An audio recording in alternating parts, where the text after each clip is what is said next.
If you're enjoying this tale from the Old West, please hit that like button and subscribe to our channel for more incredible stories of frontier life. Your support helps us bring these forgotten legends to light. Now let's dive into this remarkable story that unfolded in the harsh wilderness of 1887. The morning sun cast long shadows across the dusty main street of Millbrook as Jack Henderson adjusted his worn leather hat and stepped down from the courthouse steps. The gavel had just fallen, sealing what seemed impossible.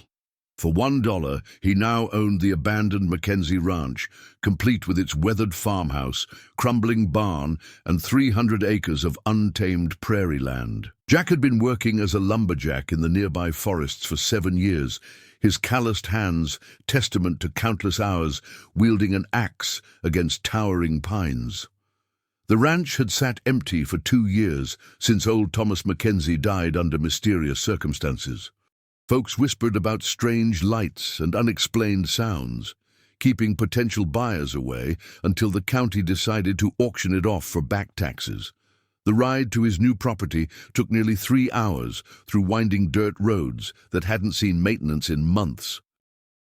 Jack's horse picked its way carefully around deep ruts and scattered rocks, while prairie winds carried the scent of wild sage and distant rain. As they crested the final hill, the ranch spread out before them like a forgotten dream, slowly surrendering to nature's reclaim. The farmhouse stood defiant against the elements, despite missing several roof shingles and having a front porch that sagged under the weight of neglect. Paint peeled from its wooden siding in long strips that fluttered like prayer flags in the constant wind. Behind it, the barn loomed larger and more imposing, its red paint faded to the color of dried blood, with gaps between boards that whistled mournfully. Jack dismounted and tied his horse to what remained of a hitching post near the house. His boots crunched on broken glass as he approached the front door, noting how weeds had grown through the porch boards and wrapped themselves around the support columns like nature's own rope. The door creaked open at his touch, revealing an interior thick with dust and abandonment. Furniture covered in white sheets stood like ghosts throughout the main room. A stone fireplace dominated one wall, its mantel still holding a few personal items that previous scavengers had deemed worthless. Jack ran his finger along a wooden picture frame, clearing away enough dust to reveal a faded photograph of Thomas Mackenzie with a woman and child he'd never mentioned to anyone in town. After a brief exploration of the house revealed nothing more than empty rooms and broken dreams, Jack decided to investigate the barn before nightfall. The large wooden doors hung askew on rusted hinges, creating an opening just wide enough for a person to slip through sideways. The interior was darker than expected, with only scattered beams of sunlight penetrating gaps in the walls.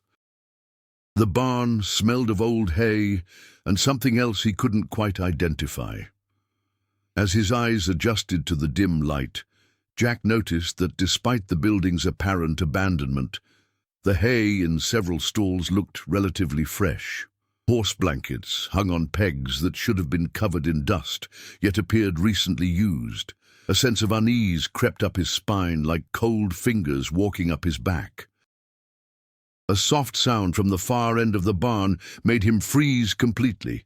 It was barely audible, like a whispered breath, or perhaps a small animal moving through the straw. Jack's hand instinctively moved to the knife at his belt as he stepped deeper into the shadows, his boots making soft thuds against the packed earth floor that seemed to echo in the vast space above.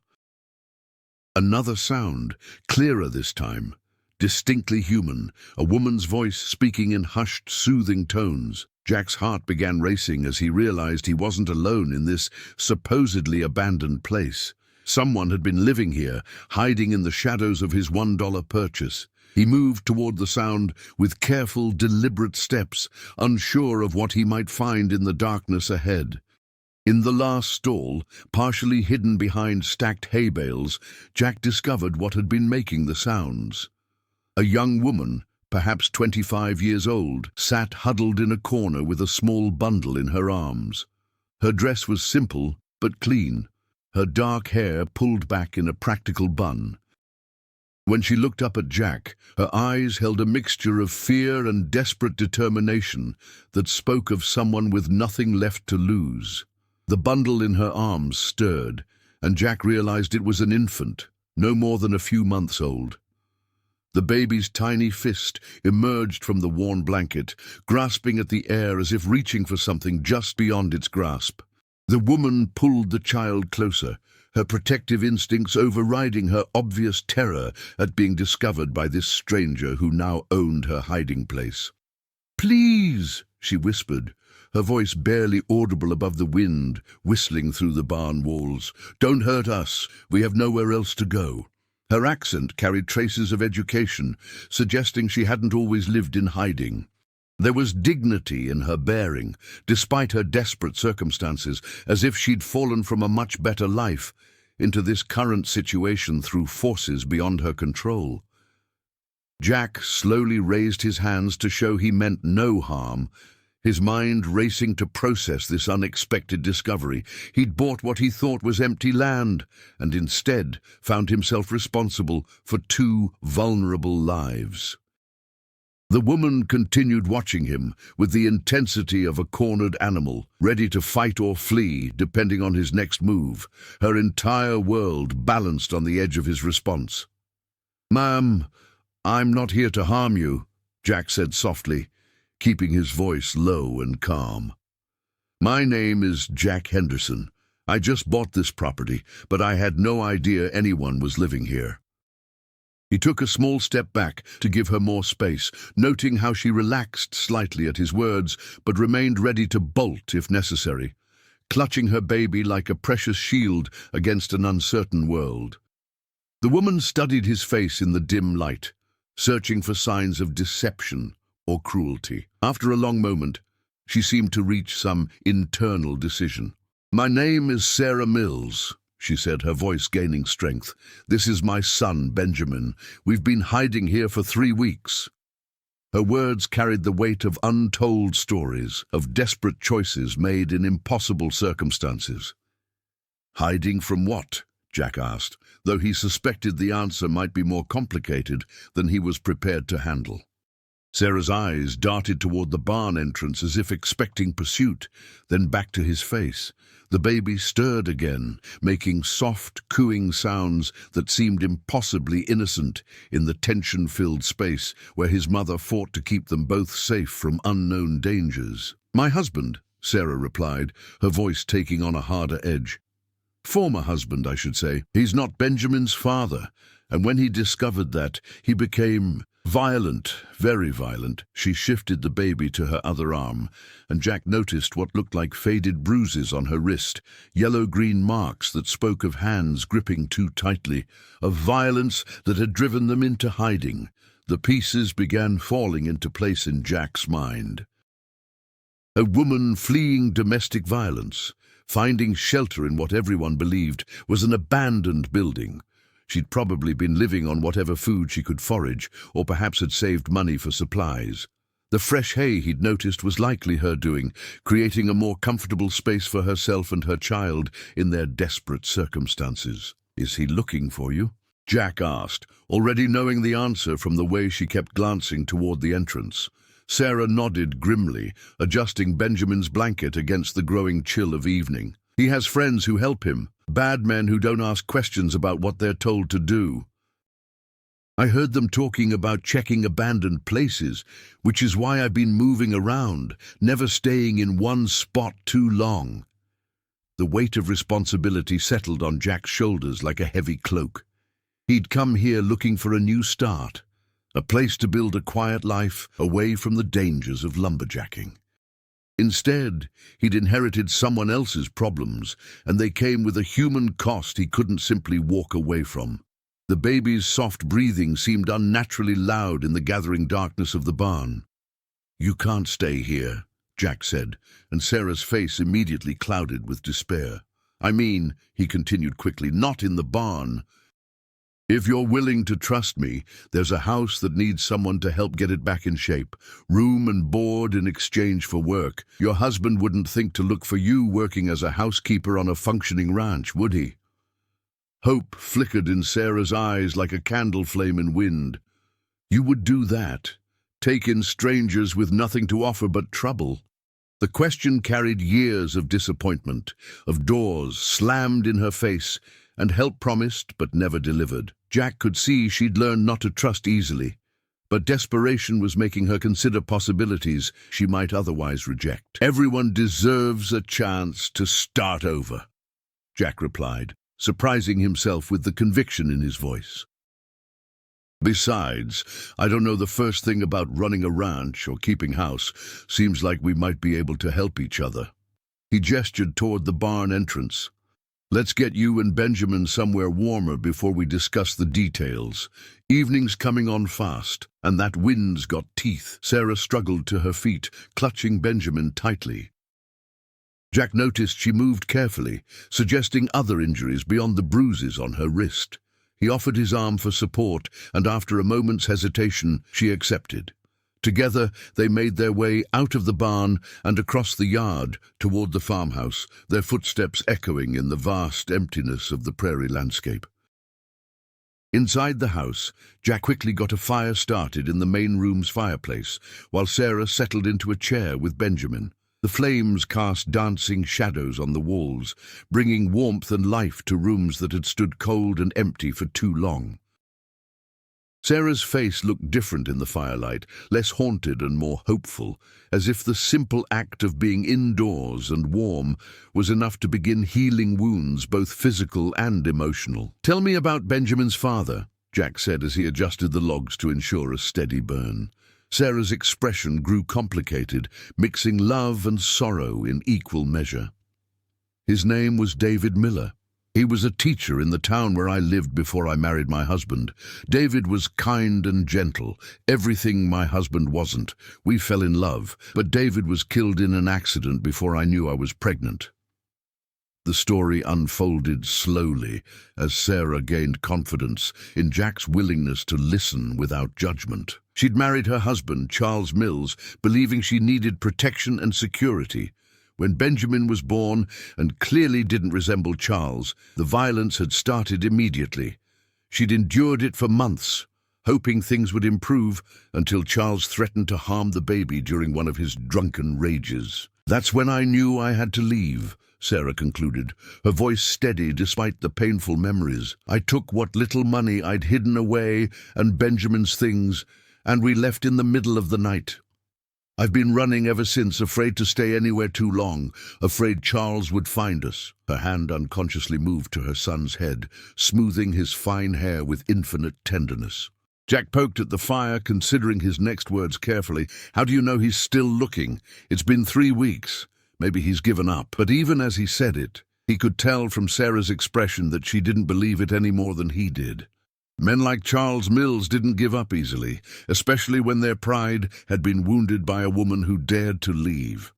"He told me once that he'd rather see me dead than with another man," Sarah replied quietly. "When he discovered Benjamin wasn't his, he said I'd made a fool of him in front of the whole town. Men like Charles don't forgive that kind of humiliation. They nurse their anger until it becomes something monstrous."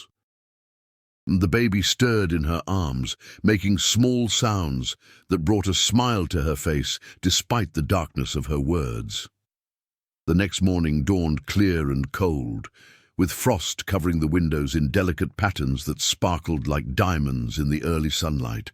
Jack woke to the smell of coffee and something cooking, realizing that Sarah had somehow managed to find supplies and prepare breakfast. He discovered her in the kitchen, Benjamin sleeping peacefully in a makeshift cradle she'd created from a wooden crate and soft blankets. "I hope you don't mind," Sarah said, gesturing toward the food. "I found some supplies in the pantry that were still good, and there's a well behind the house with clean water. I thought I should start earning my keep immediately." She moved efficiently around the kitchen, her movements speaking of someone accustomed to hard work and making do with whatever was available. Over breakfast, they discussed practical arrangements. Sarah would help restore the house, while Jack worked on getting the ranch operational again. They'd present themselves to any visitors as employer and employee, nothing more complicated than that. Sarah's relief at having a plan, even a temporary one, was evident in the way her shoulders relaxed and her smile came more easily. The first few days passed peacefully as they settled into a routine. Jack spent his mornings repairing fences and clearing brush, while Sarah worked inside the house, gradually transforming it from a dust-covered shell into a real home. Benjamin seemed to thrive in the stable environment, sleeping better and showing more interest in his surroundings with each passing day. On the fourth evening, as Jack returned from checking the property boundaries, he noticed Sarah standing at the kitchen window with an expression of deep concern. She'd been watching the road that led to their property, her body tense with the kind of alertness that came from months of living in fear. When she saw him approaching, she stepped away from the window quickly, but not before he caught the worry in her eyes. "What is it?" Jack asked as he entered the kitchen, noting how Sarah's hands shook slightly as she poured him coffee. Benjamin lay in his crate, awake but content, his small hands reaching toward the ceiling, as if trying to catch the dust motes dancing in the late afternoon sunlight streaming through the windows. "I thought I saw riders on the horizon about an hour ago," Sarah admitted reluctantly. "They were too far away to make out clearly, but they seemed to be moving in this direction." It might have been nothing, just travelers passing through, but she didn't need to finish the sentence. They both knew what it might mean if Charles had finally tracked them to this remote location. Jack moved to the window and peered out at the vast expanse of prairie that stretched toward the distant mountains. The landscape appeared empty, except for a few scattered cattle that had wandered onto his property from neighboring ranches. But Sarah's instincts had kept her alive for 3 weeks on the run, and he'd learned to trust her judgment about potential dangers threatening their fragile sanctuary. "We should be prepared," Jack said, turning from the window. "There's a root cellar behind the house that's well hidden. If trouble comes, you and Benjamin can hide there while I handle whatever needs handling." He checked his rifle, making sure it was loaded and ready. The weight of it in his hands felt familiar and reassuring, a reminder of skills he'd hoped never to need again. Sarah nodded, her face pale but determined. She'd been through too much to fall apart now, and Benjamin needed her to be strong. As evening approached, they took turns watching from different windows, alert for any sign of movement on the roads leading to their isolated valley. The ordinary sounds of night seemed amplified in their heightened state of awareness. Around midnight, Jack spotted lights moving across the prairie about 2 miles away. 3 riders moving slowly and deliberately as if searching for something specific. They carried torches that flickered in the darkness like malevolent stars, and their path seemed to be taking them directly toward the ranch. The time for hoping it was coincidence had passed. "Sarah," Jack called softly, and she appeared immediately, Benjamin in her arms. "It's time. Get to the cellar and don't come out until I give the all clear, no matter what you hear." She started to protest, but he cut her off gently. "Your job is to keep Benjamin safe. Let me do mine." Their eyes met for a moment, and he saw trust there alongside the fear. The root cellar was accessed through a hidden door in the kitchen floor, concealed beneath a heavy rug. Jack helped Sarah down into the small space, which was stocked with preserved foods and had enough room for her to sit comfortably with the baby. He arranged the rug carefully over the entrance, then moved furniture to make it even less noticeable to casual inspection. From his position at the front window, Jack watched the riders approach with professional caution. They weren't drifters or casual visitors. Their movements spoke of men comfortable with violence, checking the shadows and maintaining formation like they'd done this kind of work before. When they reached the yard, the lead rider called out in a voice that carried authority and barely controlled anger. "Henderson, we know you're in there, and we know you've got something that belongs to Charles Mills. Send her out, and nobody gets hurt. This doesn't have to be your fight." The voice was gravelly and hard, belonging to someone accustomed to having his demands met through intimidation. Jack could see 3 men clearly now, all armed and positioned to cover different approaches to the house. Jack stepped onto the front porch, his rifle held casually, but ready. "You're on my property uninvited, and it's late for social calls. State your business or move along." He kept his voice steady and calm, though every instinct screamed danger. These weren't men who would be deterred by reasonable conversation, but he had to try diplomacy before resorting to violence. The leader, a thick-set man with a black beard and cold eyes, dismounted and stepped closer. "Name's Wade Torres. Charles Mills hired us to bring back his wife and the boy she stole. We tracked them here, and we're not leaving without them. You can make this easy or hard, but either way, we're taking them back where they belong." "I don't know what you're talking about," Jack replied, though he could see Torres didn't believe him. "There's nobody here but me. You're welcome to look around if you want, but do it quick and get off my land." It was a dangerous bluff, but he needed to buy time and assess their capabilities before deciding on a course of action. Torres laughed, a sound like grinding metal. "We already looked around, Henderson. Found signs in that barn that somebody's been living there recent-like. Fresh hay, blankets, women's things. Charles described his wife pretty good, and folks in the last town remembered seeing her with a baby, asking about abandoned places to hide. The other two men had spread out, one moving toward the barn, while the other positioned himself to watch the back of the house.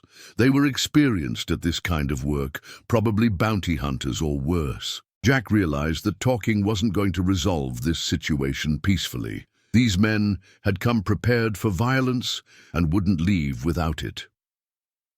"Last chance, Henderson," Torres called out, his hand moving to his gun. "Send them out, or we'll come in and get them.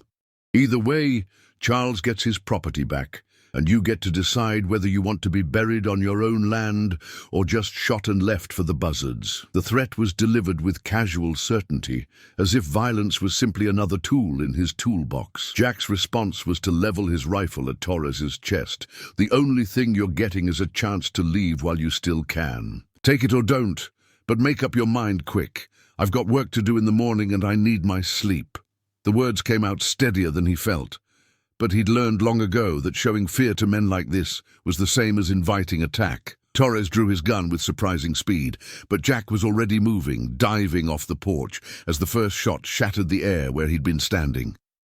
The gunfight that followed was brief but intense, 3 men against 1 in the darkness of a prairie night. Jack had the advantage of knowing his property's layout, but they had superior numbers and no qualms about shooting to kill. The battle moved through the yard and around the buildings as Jack used every available cover to stay alive. His military experience from years past came flooding back, muscle memory taking over when conscious thought became too slow. He managed to wound one of Torres' men, but took a bullet in his shoulder that left his left arm nearly useless. In the end, it was Torres's overconfidence that proved his downfall. Believing Jack was cornered behind the barn, Torres moved in for what he thought would be an easy kill. Instead, he walked into Jack's carefully planned ambush. The rifle shot echoed across the prairie like thunder, and Torres fell without another word, his dreams of easy money dying with him in the dust. The remaining 2 men, seeing their leader dead and one of their number wounded, decided that Charles Mills wasn't paying them enough to die for his cause. They gathered their wounded companion and Torres' body, retreating into the darkness with promises of revenge that sounded hollow in the face of their defeat. Jack knew they wouldn't be back. Men like that moved on to easier targets when faced with real resistance. As dawn broke over the prairie, Jack carefully moved the furniture and pulled back the rug, covering the root cellar entrance. Sarah emerged with Benjamin, her face white with fear, but her eyes blazing with gratitude. She'd heard the gunfight and spent hours not knowing whether Jack had survived, protecting her son in the darkness below ground while violence raged above. "Is it over?" she asked, seeing the blood on Jack's shirt and the exhaustion in his eyes. Benjamin stirred in her arms, sensing his mother's tension, but too young to understand the danger they'd just survived. Jack nodded, suddenly feeling every year of his age and every ache from the night's violence. "It's over," he confirmed, though he knew it wasn't entirely true. Charles Mills was still out there, and men like him didn't give up easily. But Torres and his crew were no longer a threat, and word would spread through the criminal underworld that the Henderson Ranch was defended by someone willing and able to fight for what was his. Over the following weeks, Jack's wound healed and life settled into a new rhythm. Sarah proved invaluable in running the household and helping with ranch work, while Benjamin grew stronger and more alert with each passing day. The three of them formed an unlikely family, bound together by shared danger and mutual respect rather than blood or marriage vows. News eventually reached them that Charles Mills had been arrested for assault in another town, his drinking and violent temper finally landing him in serious legal trouble. With Charles behind bars and his hired guns scattered, Sarah could finally begin to believe that she and Benjamin might have a real future, free from the fear that had driven them into hiding. One evening, as they sat on the front porch watching the sunset paint the sky in shades of gold and crimson, Sarah asked Jack why he'd been willing to risk his life for strangers. His answer was simple and honest, because it was the right thing to do and because everyone deserved a chance to build something better from the ashes of their mistakes. As months passed, the ranch prospered under their combined efforts. Jack's experience with hard work and Sarah's practical skills created a partnership that benefited them both. Benjamin took his first steps in the main room of the farmhouse, his laughter echoing through rooms that had once stood empty and silent, bringing life back to a place that had nearly been forgotten. The story of the $1 ranch became local legend, though the true details were known only to the three people who lived there. Neighbors respected their privacy while appreciating the improvements they'd made to what had once been an eyesore on the landscape. The Mackenzie Ranch had found new purpose under different management, proving that sometimes the best investments are the ones that cost almost nothing but require everything you have to give. Years later, when Benjamin was old enough to understand, Sarah would tell him about the night his mother found safety in a barn and how a stranger's kindness had changed their lives forever. She would explain how sometimes the most important journeys begin with a single step taken in desperation, and how home isn't always the place you're born, but the place you choose to build your future. The ranch continued to thrive, becoming known throughout the territory for its hospitality and the quality of its livestock. Jack and Sarah eventually married, not from passion, but from deep respect and shared commitment to the life they'd built together. Benjamin grew up strong and confident, never knowing fear the way his mother had, protected by the love of two people who'd learned that family is what you make it. On quiet evenings, when the work was done and Benjamin was asleep, Jack and Sarah would sometimes talk about the strange series of events that had brought them together. A $1 purchase that had seemed like the bargain of a lifetime had turned into something far more valuable. A second chance for all of them, and proof that sometimes the most precious discoveries are the ones you never knew you were looking for. What do you think would have happened if Jack had decided to turn Sarah and Benjamin away that first night in the barn?